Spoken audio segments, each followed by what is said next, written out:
자, 미국 증시의 분위기를 생생하게 전해드리겠습니다. 이항용의 월가이드 시간이고요. MTN 이항용 전문위원 함께하겠습니다. 어서 오세요. 네, 안녕하세요. 네, 안녕하세요. 자, 미국 증시가 좀 놀라운 만큼 큰 폭의 반등을 보였는데 미국 증시 어떻게 보셨어요? 맞습니다. 이틀 연속으로 이렇게 많이 올라간 것도 진짜 오래간만이었고요. 결국 주간 단위로 보면 S&P 500이 거의 7% 가까이 올라가면서 2020년 5월 이후 또 최대폭으로 올라가는 그만큼 그 전주 2주 연속 5%씩 빠졌거든요. 네. 그에 대한 급락에 따른 반등 정도를 일단 먼저 좀 이해하시면 되겠습니다.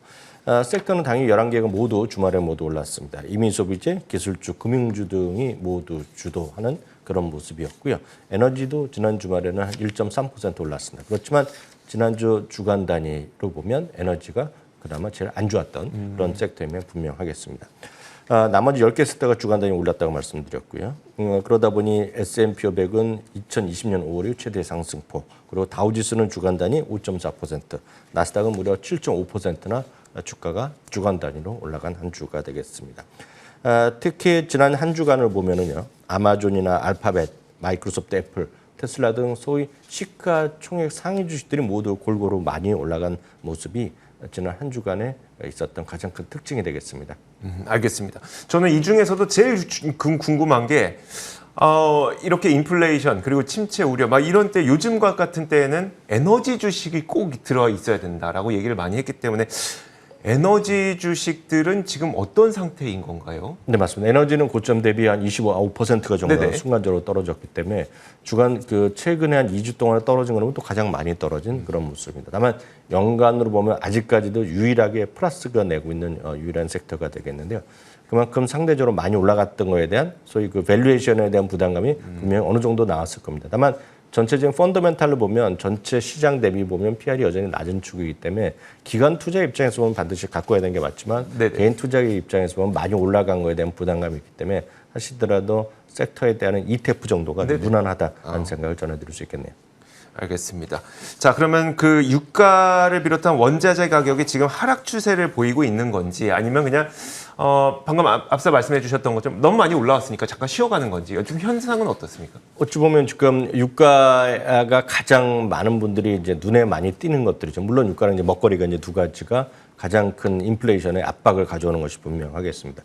한 두 가지 정도 요인으로 분명히 많이들 해석하죠. 지금 원자재 가격이 다시 하락세로 들어서는 것은 글로벌 경기에 대한 둔화라는 얘기를 분명히 하고 있고 리세션에 대한 우려감 때문에 원자재 가격이 좀 내려간다는 얘기 분명히 하고 있습니다.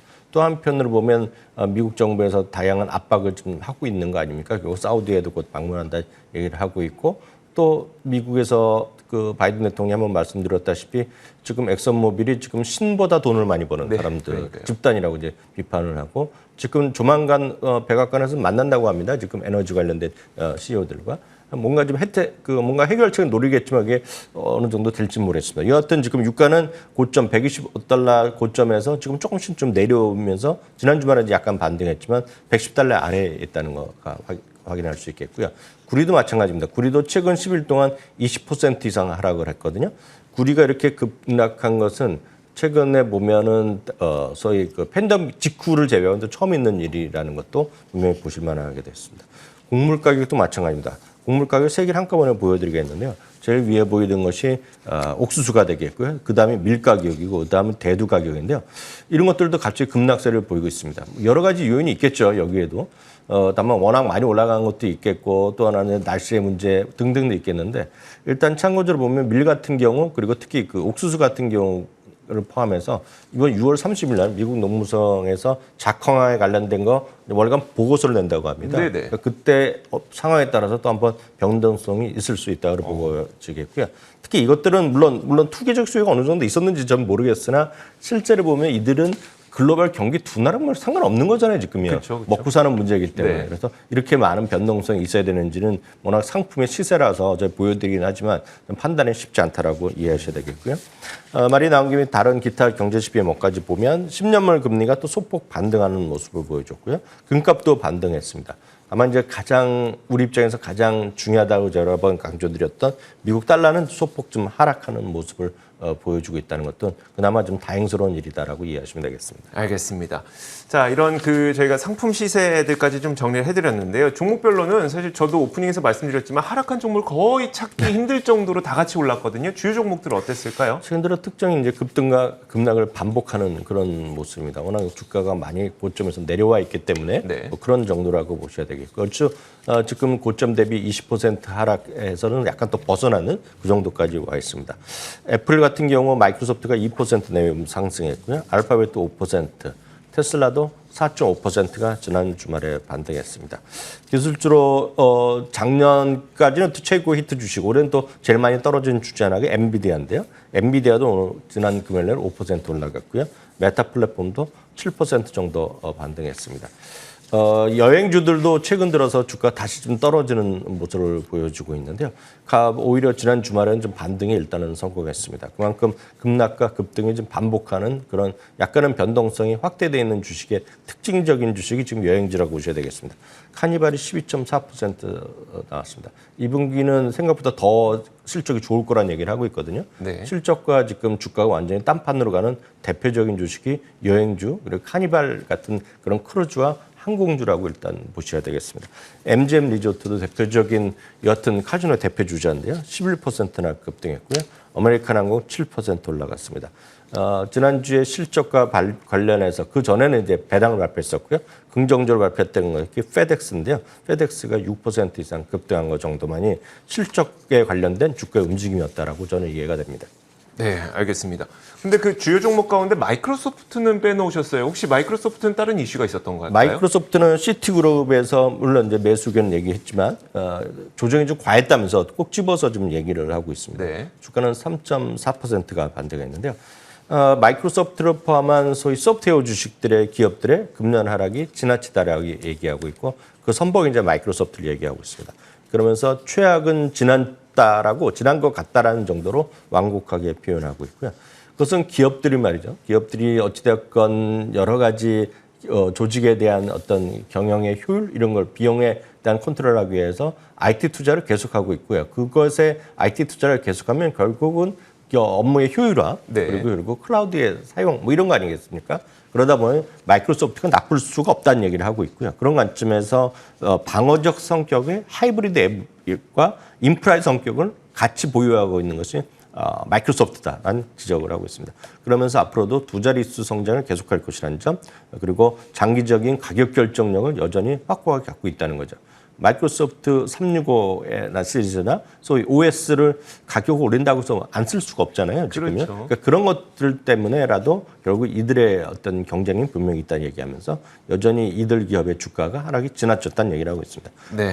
한편 목표 주가는 364달러까지 제시하고 있습니다. 알겠습니다. 한 가지 더 여쭤보고 싶은 게 이겁니다. 이제 그 최악의 6월을 보낸 이후에 그럼 그 이후 증시는 어땠느냐? 네네. 반등이 나왔었던가 어땠을까? 통계적으로 어떨까요? 네, 상대적으로 이제 6월까지 이렇게 많이 떨어진 이후에 보면 반등이 컸던 것도 분명히 팩트가 되겠습니다. 다만 이제 시장의 측면에서 보면은요.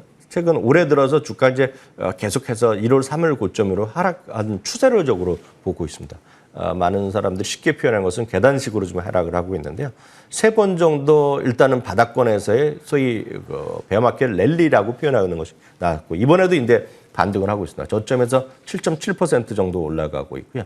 완전히 이제 베어마켓을 벗어나려면 한 4,700까지 가야 됩니다. 이제 바닥에서 올라가려면 아직까지 거리감이 있지만 실제로 이번 시장에서 어느 정도 될지 모른다는 거죠. 다만 많이 떨어진 것은 분명하겠고요. 특히 중요한 것은 투자자들의 심리가 워낙 최바닥에 있다는 건 분명합니다. 왜 제가 심리를 말씀드리냐면 많이들 들으셨잖아요. 주시장은 결국은 최악에서 어떤 그 투매에서 나올 때 사란 얘기를 하고 있고요. 그러니까요. 그래서 공표에서 사란 얘기를 하고 있는데요. 한 두 가지만 말씀드리면 순수 개인 투자가들한테 설문조사를 트위터에서 한 적을 제가 인용을 하겠는데요. 여러분들이 쉽게 얘기해서 여러분들의 본전이라고 얘기할 수 있겠습니다. 여러분들의 본전이 언제 회복되겠냐는 거를 질문을 많이 하고 궁금하실 텐데요. 지금 이 내용은 뭘 물어보냐면 2022년 1월에 고점 있지 않습니까? 네. 사상체 효과를 언제 회복하냐고 물어봤더니 올해 회복하겠다고 대답한 이건 개인 투자가입니다. 8%밖에 안 되고요. 2025년 이후에 될 것 같다는 얘기죠. 네. 2025년 3년이 넘는 거 아닙니까? 네. 그러니까 거의 40%가 이렇게 대답하고 있다는 거죠. 그만큼 많은 사람들의 심리가 최악을 가고 있다는 얘기하고 있고요. AAIA 개인 투자가의 협회 설문조사까지만 보면 긍정적으로 보는 사람들이 18%밖에 안 됩니다. 사상 25번째로 많고요. 부정적으로 보는 사람이 59.3%로 사상 6번째로 높다는 것입니다.